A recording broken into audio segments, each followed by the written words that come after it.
it is important in the area of motivating yourself. It's important to know why you're doing it, because that mind will say, why bother? Why go through all this? This is too hard. No, throw in the towel. It's not worth it. Has it ever said that to you before? Here's how you can handle that. Here's how you override that. Write down 5 reasons why you deserve it. Why do you deserve what you want? Why you? Why do you deserve it? What meaning and value will it bring to your life? What's so different about you that you deserve your goal or this goal? And when you write down those 5 reasons, when you have some down moments, and you're going to have them, when that conversation starts talking to you, and it's going to talk to you, what you will do is you can pull that out and read it, and it will build you up. It will be your rod and your staff to comfort you through some challenging moments, because you're going to have some. Life will knock you between the eyes. It will catch you on the blind side, come out of nowhere, stuff you can't anticipate that will knock the wind out of you. You want to give up. That's why it's important for you to work on yourself, listening to tapes, building yourself up, talking to yourself with power, feeling, and conviction, building yourself up day in and day out, because it's coming. Life will send you some curves you cannot anticipate. The next thing is that whatever you do, you want to develop technical mastery. You want to be the best at what you do. You want to master it. See, part of self-motivation is you've got to find something that gives you a strong sense of competence. Well, you become known for that. You develop a reputation of being good at doing that. You set some high personal standards for yourself. You're not competing with anybody else. You're just unfolding yourself to be the best person that you could be. That you want to give the best quality service that you can give, because that is a statement about who you are.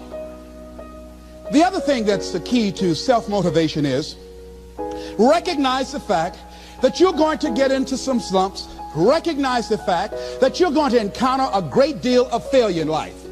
It goes with the territory. But in the face of that, you want to be relentless.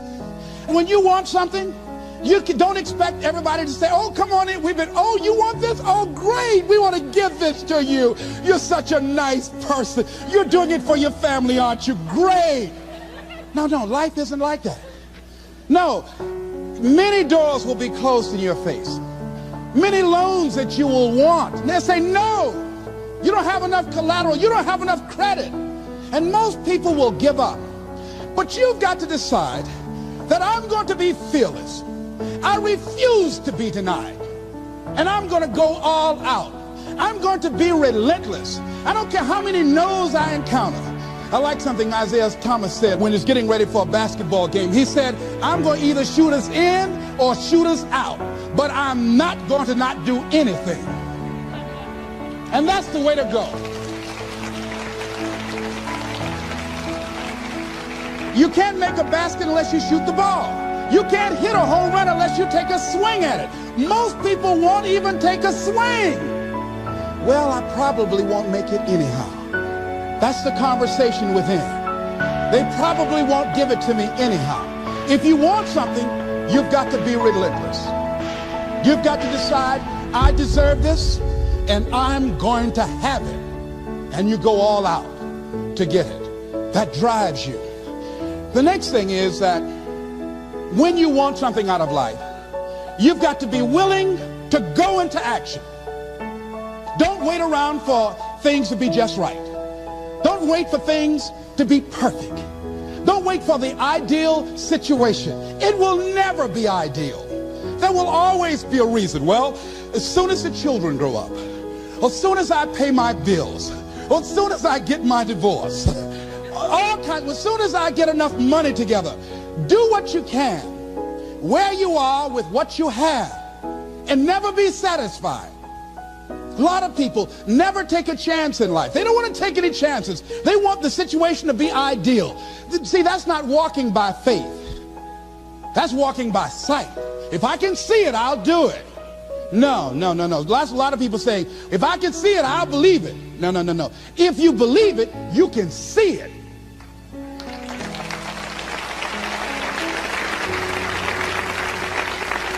And don't be disturbed because no one else can see it.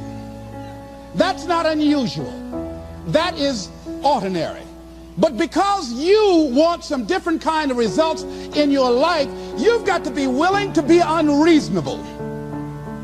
If you want unreasonable results in your life, you've got to be willing to be unreasonable. Part of being unreasonable, you don't judge according to appearances. Part of being unreasonable, you can see it because you believe it. That's part of being unreasonable. Part of being unreasonable, you're like Paul who said, you must have the faith to call forth those things that be not as though they were. That's part of being unreasonable. Most people won't do that.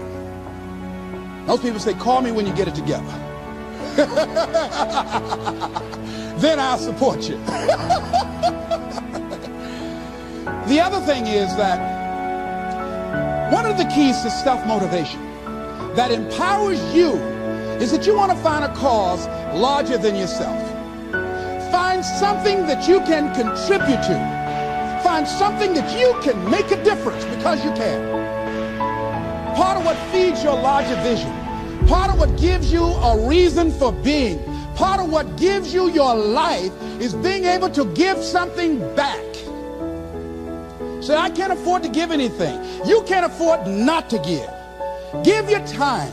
Give your talent. If it's nothing, just to go over there and lick envelopes. I don't know exactly what I'm going to do, but I'm going over there. It's part of my tithing in the universe.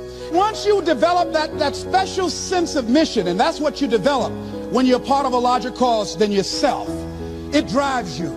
You don't need an alarm clock to get up in the morning. You have special power. You'll go places and folk will like to be around you. They will know there's something different about you. When you go in, they'll say, hey, that's somebody important. I want to know who you are. I just want to be near you. That energy that you have, that consciousness that you will embody will affect everybody around you. The next thing is that you want to create a home court advantage for yourself. You've got to be aware of who you have around you. So you want to be selective. Have friends that will enable you to grow. I have friends that help me to grow spiritually. These are my spiritual friends. I talk spiritual stuff with them. I have some other friends who are just intellectual friends. They make me grow intellectually. They make me stretch. I have some professional friends. I'm a member of the National Speakers Association. I get together with other speakers and we learn from each other and we grow from each other. I have other friends who are just social friends. All we do is just socialize together. We'll look at a basketball game together or go out dancing, but that's all we can do. We don't talk anything serious, nothing spiritual, nothing intellectual. That's not that kind of relationship. Nothing heavy up in here.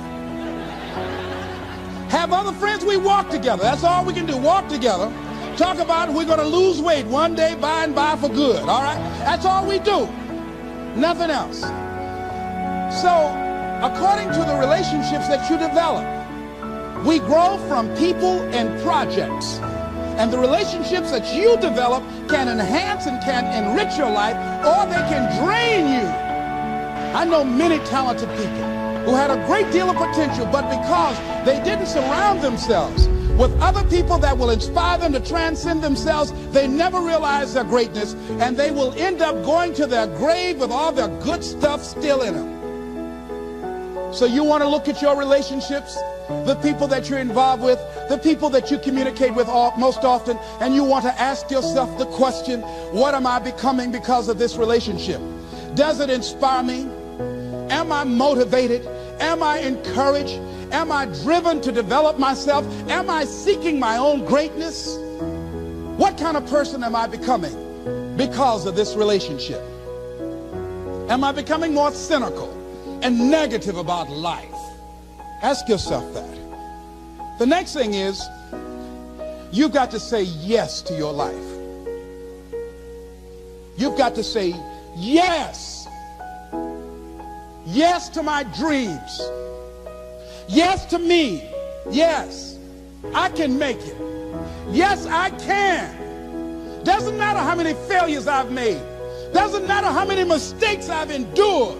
Doesn't matter about my defeats. Doesn't matter about what I've done. Yes, yes. I don't care about the fact I'm in a hole now. Doesn't matter about where I am. Yes, the last